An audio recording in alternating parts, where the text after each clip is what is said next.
I'm Mr. Johnny. I'm going to be upgrading the Seas Unkillables to fan to other forms of media.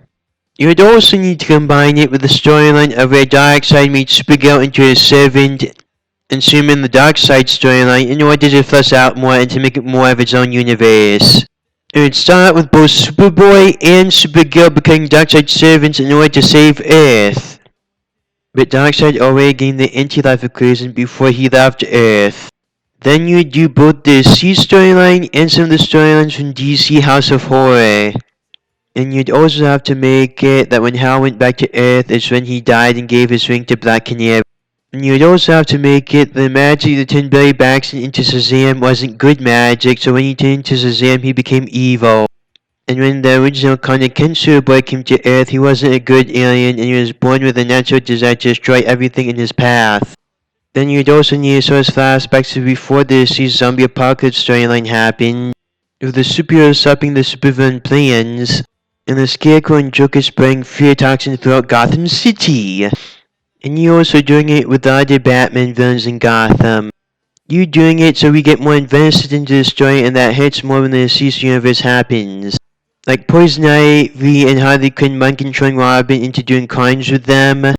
Clayface shapeshifting and destroying things, Poison Ivy and Harley Quinn mind-controlling Bruce Wayne, and Mr. Freeze trying to make it snow before Christmas because him and his wife got married a snowy night before Christmas and Nora loved the snow, and the Joker trying to use a sonic bomb to kill a bunch of people at New Year's Eve, and Harley Quinn doing a bunch of crimes with the Joker around Gotham City to try to get him to laugh again, and a fun Catwoman getting framed by a bunch of crimes by Catman, and the Scarecrow destroying Gotham City with his fear toxin.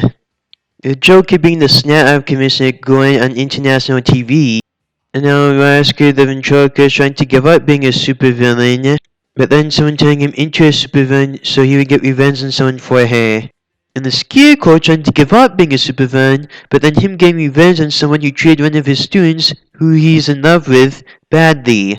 And then Joker trying to make it look like Bruce Wayne and Harvey Dent's girlfriend were dating each other to make Two-Face into a supervillain again.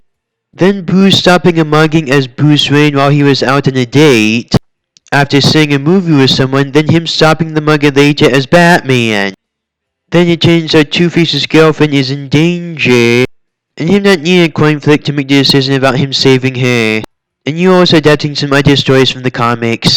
Then because of them needing to leave the planet because of the zombie apocalypse, Poison Ivy needing to stay on Earth with the Green, and with all the other survivors who wouldn't leave Earth because it was their home, and her being in charge of the safe zones she did for the survivors of Earth from the zombie apocalypse.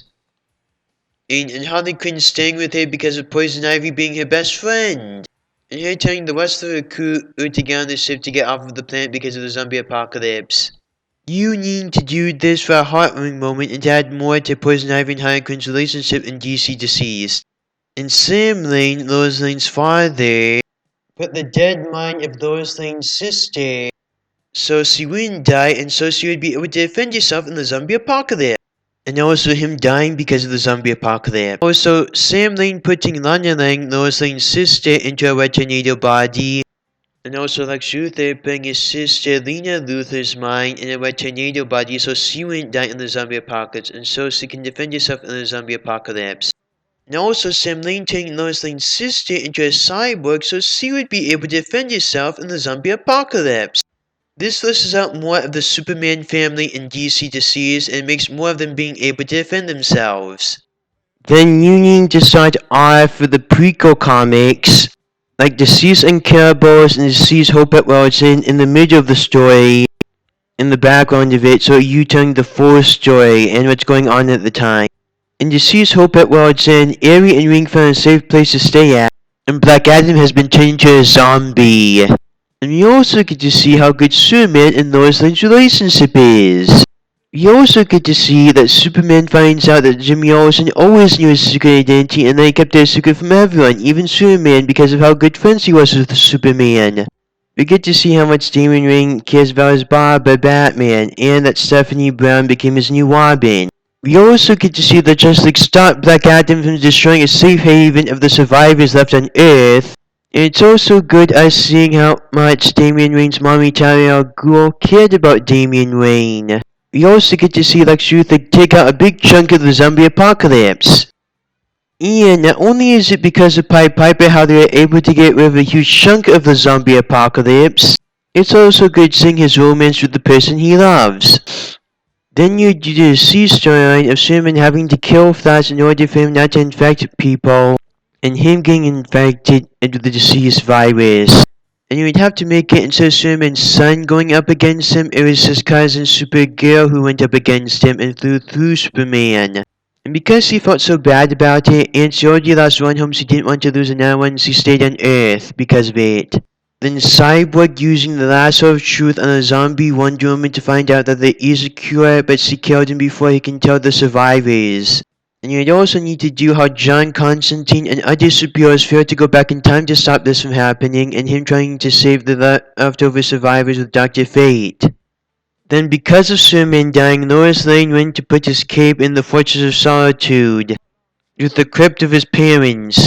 And after the Eradicator failed to bring Superman back to life, he gave his powers to Lois. It's good her having the same powers because of her being able to do things with her son John Kent. Then you'd also need them fighting against Saitano and him helping in the zombie apocalypse. And his origin would be that Lois Lane's dad brought him home for an experiment involving him going into space. Then meteor of uranium kryptonite turned him into a giant monster. Him also being with Harley Quinn before he went into space. Then you would do the unkillables in the part of the story after the survivors left the Earth. Some superheroes trying to protect some kids and orphanage with some supervillains. And them defeating a zombie Wonder Woman and ending up at Poison Ivy's Garden Sanctuary with the leftover superheroes. Then you need to do the story of Deceased Dead Planet, of them going back to their home planet and them killing the zombie virus. And them stopping the Amazo Army and Trigon and having to fight against the zombie Darkseid. This would be good and relevant because there is already a disease that infected the whole world. The coronavirus. I know it's a touchy subject and we just got out of that. But this would be a good reminder, and this would also be good for because of the zombie virus metaphor.